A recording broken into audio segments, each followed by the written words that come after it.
గౌరవనీయులైన ముఖ్యమంత్రి వర్యులు రేవంత్ రెడ్డి గారికి నమస్కారాలు సార్. నిన్న అసెంబ్లీలో బాగా చెప్పారు సార్. మీరు ఏమనంటే జీతాలు కూడా నేను అడుక్కొని చేబోదులు తీసుకొని ఇస్తున్నానని. అంత దుస్థితి ఎందుకు పట్టింది? కేసీఆర్ గారు తప్పు చేశారు కాదనట్ల. మరి ఆనాడు అసెంబ్లీ కట్టేటప్పుడు మీరు ఎందుకు అడ్డపడలేకపోయారు? కోర్టు కేసులు ఎందుకు వేయలేకపోయారు? దాన్ని ఎందుకు ఆపలేకపోయారు? ఆపలేదు. సరే, అయిపోయింది. మేము ఎంప్లాయీస్ కట్టే ట్యాక్సీలతోటి మిమ్మల్ని ఉచిత పథకాలు ఎవడు పంచమన్నాడు? ఉచిత పథకాలు ఎందుకు?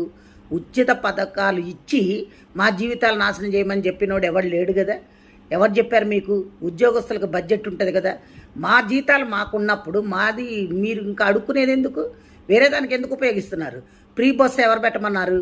ఎవడైనా ఈ రోజుల్లో మరీ కూటికి లేని పేదలు నిరుపేదలు ఉంటే ఆధార్ కార్డు చూపెడితే వాళ్ళకి ఇవ్వాలి.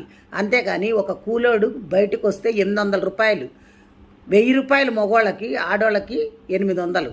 అలా సంపాదిస్తున్నప్పుడు అది తీసుకెళ్ళి ఎక్కడ పోస్తున్నారు? బ్రాందీ షాపుల్లో పోస్తున్నారు. అదే నువ్వు ఈ ఉచితాలు పెట్టకుండా ఉద్యోగాలు వచ్చే పొజిషన్లో చేసుండి ఇండస్ట్రీస్ తీసుకొచ్చుంటే కంపెనీల్లో ఉద్యోగాలు వచ్చేవి చేసేవాళ్ళు. అసలు ఇవన్నీ ఎందుకండి? 150 మంది మీరు ఎమ్మెల్యేలు ఎమ్మెల్సీలు అందరూ ఉన్నారు కదా, మీ జీతాలు బంద్ చేసేయండి. మీకు జీతాలు ఎందుకు? 10 కార్లు ఎందుకు? మీ సొంత పైసలు పెట్టుకొని వాడుకోండి. కోట్లు పెట్టందే మీరు ఎమ్మెల్యేలు కావట్లా.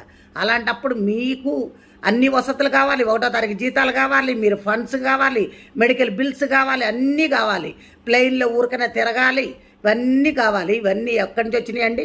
ప్రజల సొమ్మండి, మేము కట్టే ట్యాక్సులు అండి. మా ట్యాక్సుల పైసలు మిమ్మల్ని ఉచితాలుగా వాడుకోమని చెప్పినోడు ఎవడు? ఏ రాజ్యాంగంలో రాసిందో చెప్పండి.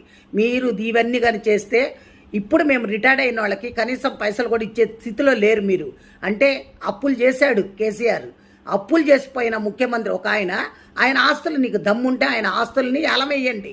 ఆయన ఆస్తుల్ని జప్తు చేసి అప్పులు కట్టించండి. ఇది ఒక చట్టం దాండి.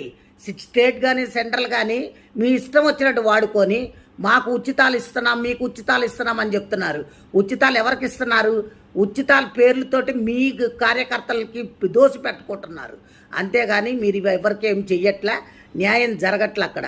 కాబట్టి దయచేసి మీరు ఇంకోసారి ఈ పిచ్చి సలహాలు ఇవ్వకుండా ఇప్పుడు ఎవరికైతే క్లాస్ 4th ఎంప్లాయీస్ కూడా జీపీఎఫ్ పై పెట్టుకుంటే బిల్లులు ఇచ్చే స్థితిలో లేకుండా అయిపోయారంటే ఏమనుకుంటున్నారు?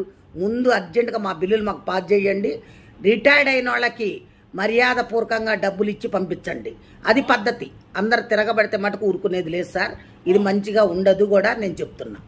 Thank you.